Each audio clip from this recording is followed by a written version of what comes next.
எல்லாருக்கும் happy Sunday. இன்றைக்கி Sunday special எங்கள் வீட்டில் என்னன்னு சொல்லி பார்த்துட்டிங்கன்னா சிக்கன் தான். ஸோ இந்த வீடியோ பார்த்துட்ருக்க உங்கள் வீட்டில் என்ன ஸ்பெஷல் அப்படிங்கிறத மறக்காமல் கமெண்ட் பண்ணுங்கள்.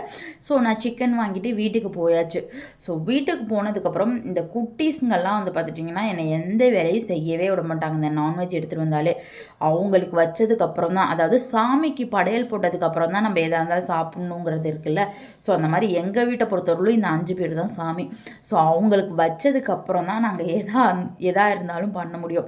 ஸோ அதனால் ஃபஸ்ட்டு சிக்கனை வந்து கவர்லேருந்து கொட்டிக்கிட்டேன். இங்கே பாருங்கள், கொட்டினதுக்கப்புறமே என்னை உடலை அதை வாஷ் பண்ணலாம் எங்களுக்கு டைமே கொடுக்க மாட்டாங்க.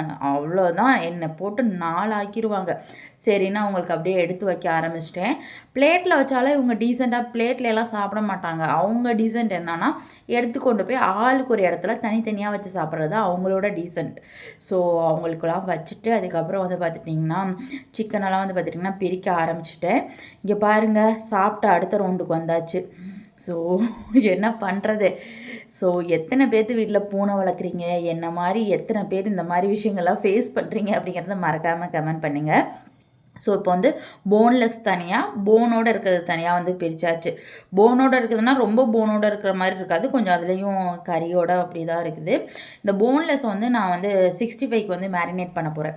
ஸோ எப்படி பண்ணுறேன்னா என்னோடய ஸ்டைலில் வந்து சொல்கிறேன். ஸோ சோம்பு, சீரகம், கருவேப்பிலை, கொத்தமல்லி, புதினா, அதுக்கப்புறம் இஞ்சி, பூண்டு இது எல்லாத்தையும் பேஸ்ட் மாதிரி அரைச்சி ஒரு 2 ஸ்பூன் சேர்த்துருக்கேன். அதோட ஒரு ஹாஃப் லெமன் வந்து பார்த்துட்டிங்கன்னா சேர்த்துருக்கேன். ஸோ அதோட மிளகாய்த்தூள், மல்லித்தூள், கரம் மசாலா தூள், சிக்கன் மசாலா, கார்ன்ஃப்ளவர் மாவு, சால்ட் இதெல்லாம் தேவைக்கேற்ப சேர்த்துக்கோங்க. சேர்த்துட்டு அதோட வந்து தயிரும் கொஞ்சம் ஆட் பண்ணியிருக்கேன். ஸோ ஆட் பண்ணிவிட்டு இதை வந்து இந்த மாதிரி வந்து கிளறிக்கிறேன். ஸோ இந்த மாதிரி கிளறும் போது நான் வந்து கை யூஸ் பண்ண மாட்டேன். ஏன்னா கொஞ்சம் காரம்லாம் பட்டுச்சுன்னா அது எத்தனை டைம் சோப்பு போட்டாலும் ஒரு மாதிரியாக இருக்கிற மாதிரியே இருக்கும், எரிச்சல் இருக்க மாதிரியே இருக்குமா. ஸோ அதனால் நான் இந்த மாதிரி கரண்டி தான் யூஸ் பண்ணி கிளறுவேன். ஸோ இப்போ 65க்கு வந்து மேரினேட் பண்ணியாச்சு. அடுத்து வந்து பிரியாணி தான் பண்ண போகிறேன். ஆல்ரெடி உங்களுக்கு நான் பிரியாணி ரெசிபி ஷேர் பண்ணியிருப்பேன்னு நினைக்கிறேன். ஸோ இருந்தாலும் நான் ஓவராலாக சொல்லிடுறேன். அதாவது ஒரு குக்கரை வச்சு எண்ணெய் விட்டு நெய் விட்டு தேவையான அளவுக்கு பிரியாணி ஸ்பைசஸ் சேர்த்து கொஞ்சம் பல்லாரி வெங்காயம், நீங்கள் எந்த அளவுக்கு பிரியாணி பண்ணுறீங்களோ அந்த அளவுக்கு குவான்டிட்டி எடுத்துக்கோங்க. கொஞ்சம் உண்டுன்னே போட்டுக்கோங்க. போட்டு எந்த அளவுக்கு டீப் ஃப்ரை பண்ணுறீங்களோ அந்த அளவுக்கு பிரியாணியோட டேஸ்ட் வந்து நம்மளுக்கு சூப்பராக கிடைக்கும். நான் அந்த தடவை தக்காளி வந்து பார்த்திங்கன்னா குறப்பாக அரைச்சி சேர்த்துருக்கேன். அப்போ தான் வந்து பிரியாணியில் நல்லா அதோட ஃப்ளேவர்ஸ்லாம் இறங்கும். அப்போ சாப்பிட்றப்போ வந்து நம்மளுக்கு அங்கங்கே வந்து பார்த்துட்டிங்கன்னா தென்படாமல் இருக்கும். ஸோ நல்லா அரைச்சி சேர்த்துக்கிறேன். அதோட சிக்கன் எடுத்து வச்சுருக்கதை நல்லா வாஷ் பண்ணிவிட்டு சேர்த்துட்டு தேவையான மசாலா என்னென்னு பார்த்துட்டிங்கன்னா பிரியாணி மசாலா, கரம் மசாலா, சிக்கன் மசாலா, மிளகாய்த்தூள், மல்லித்தூள் இதெல்லாம் வந்து பார்த்துட்டிங்கன்னா நான் சேர்த்துக்கிறேன். தேவையான அளவுக்கு தான் எல்லாம்.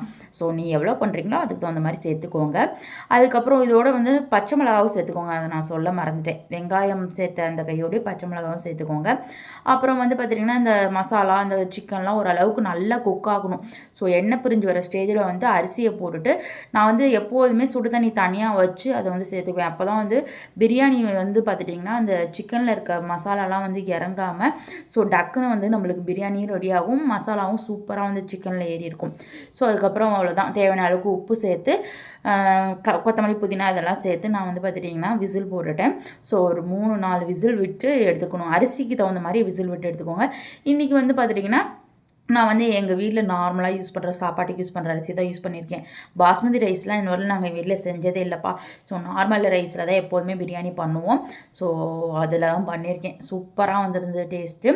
அடுத்து வந்து பார்த்துட்டிங்கன்னா இந்த மேரினேட் பண்ணி வச்சுருக்க சிக்கன் இருக்குது இல்லையா, ஸோ அதை வந்து ஃப்ரை பண்ணலான்னு சொல்லிட்டு நல்ல எண்ணெயை காய வச்சுட்டு ஸோ ஃப்ரிட்ஜில் தான் வச்சுருந்தேன். அப்போ ஃப்ரிட்ஜில் வச்சு நம்ம ஃப்ரை பண்ணும்போது வந்து பார்த்துட்டிங்கன்னா மசாலா வந்து டக்குன்னு வந்து பிரியாது சிக்கனை விட்டு. ஸோ அதனால் வந்து பார்த்திங்கன்னா ஃப்ரிட்ஜில் வந்து எடுத்து அதை ஃப்ரை பண்ணி எடுத்துக்கிட்டேன். அடுத்து பிரியாணியும் சூப்பராக விசில் எடுத்ததுக்கப்புறம் வந்து பார்த்துட்டிங்கன்னா சூப்பராக இந்த அளவுக்கு பொலன்னு வந்து பார்த்துட்டிங்கன்னா ரெடியாக இருந்தது. சாரி, உங்களுக்கு இந்த வீடியோவில் பார்த்தாலே தெரியும்னு நினைக்கிறேன். பிரியாணியோட அந்த லுக் பார்த்தாலே எப்படி இருக்கும் அப்படிங்கிறது வந்து தெரியும் அப்படின்னு நான் வந்து ஃபீல் பண்ணுறேன். இது வந்து சமைக்கிறவங்களுக்கு வந்து பார்த்தா தெரியும். பிகினர்ஸ்க்கு வந்து அந்த அளவுக்கு கேப்சர் பண்ண முடியுமா, அதை வந்து அண்டர்ஸ்டாண்ட் பண்ணிக்க முடியுமா அப்படிங்கிறது எனக்கு தெரியல. பட்டு ரெகுலராக சமைக்கிறவங்களுக்கு வந்து கண்டிப்பாக அதோட அந்த பிரியாணியோட கலர், அந்த ஸ்ட்ரக்சரு, அந்த வந்திருக்க விதம், அந்த கன்சிஸ்டன்சி இதெல்லாம் பார்த்தாலே அது எப்படி டேஸ்ட்டில் இருக்குங்கிறத வந்து ஐடென்டிஃபை பண்ணிக்க முடியும். ஸோ அது மாதிரி தான் பிரியாணி வந்து சூப்பராக ரெடி ரெடி ஆயிடுச்சு, 65 பண்ணியாச்சு, அவ்வளோதான். ஸோ நான் சாப்பிட போகிறேன். ஸோ சூப்பராக அன்றைக்கி லஞ்சு செம்மையாக சாப்பிட்டு முடிச்சாச்சு. சாப்பிட்டு என் குட்டி தாங்க தூங்கிட்டு இருந்தானா, ஸோ அவனோட நானும் அப்படியே குட்டியாக ஒரு தூக்கத்தை போட்டேன். ஸோ உங்கள் பாருங்கள் என் அழகு எவ்வளோ அழகாக தூங்கிட்டு இருக்குன்ட்டு. அப்புறம் உண்ட மயக்கம் முடிஞ்சு தூங்கி எழுந்திரிச்சதுக்கப்புறம் வந்து பார்த்துட்டிங்கன்னா ஈவினிங் போல் கொஞ்சம் ஒர்க் இருக்குது அப்படின்னு சொல்லிட்டு கிளம்பிட்டேன். வேறு ஒன்றும் இல்லைங்க, எங்கள் வீட்டில் உள்ளார ஹாலில் போட்டிருந்த ஃபேன் கொஞ்சம் பேரிங் போயிடுச்சா, ஸோ ஆல்ரெடி இன்னொரு ஃபேன் வந்து ப்ராப்ளமாக இருந்ததா, ஸோ 2 எடுத்துகிட்டு கடைக்கு போகலாம். அப்படியே ரிமோட்டு எங்கள் வீட்டில் கொஞ்சம் ப்ராப்ளமாக இருக்குது, சரியாக ஒர்க் பண்ண மாட்டேங்குதா, ஸோ அதனால் அதை எடுத்துக்கிட்டு அப்படியே கிளம்பிட்டேன். ஆக்சுவலாக வந்து நான் ரோட்டுக்கு போயிட்டு நான் ஃபேனை மறந்துட்டு வந்துட்டேன். ரிமோட் மட்டும் தான் ஃபஸ்ட்டு எடுத்துகிட்டு போயிருந்தேன். ஸோ மறுபடியும் வந்து அப்புறம் ஃபேனை எடுத்துகிட்டு போனேன்.